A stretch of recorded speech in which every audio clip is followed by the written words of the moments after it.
could you share your thoughts on cover letters?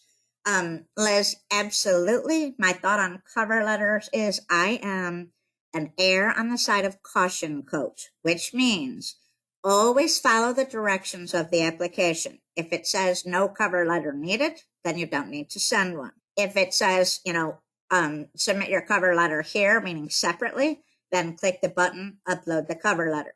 If it doesn't say anything about the cover letter, then you always want to send one. You just want to attach it in the same document as your resume, but you want to put it on the bottom of the cover letter rather than the top of the cover letter, which is kind of backwards to probably what most of you are used to. So when you do that, then that gives the recruiter, hiring manager, job poster the option of reading it or not. But if you get an old school person who wants to read the cover letter, then it is there for them. And you don't want them to toss that out because you didn't send one. And then let me real quick go over why you put it at the bottom of the document. The reason is because ATS systems can be, tricky little things, and they may not be set up to parse or read, if you will, your cover letter and the format that it's in.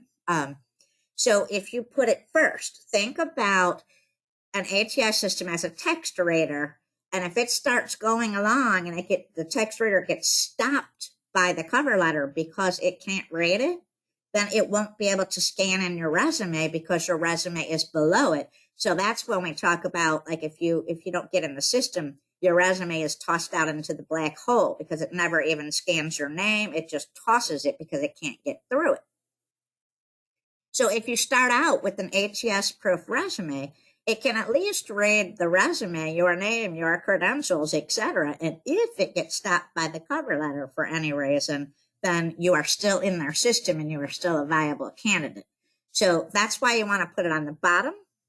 It does not look weird or odd, because I know someone's going to ask me this, like, aren't the hiring managers or recruiters going to think you're a little backwards if it's on the bottom?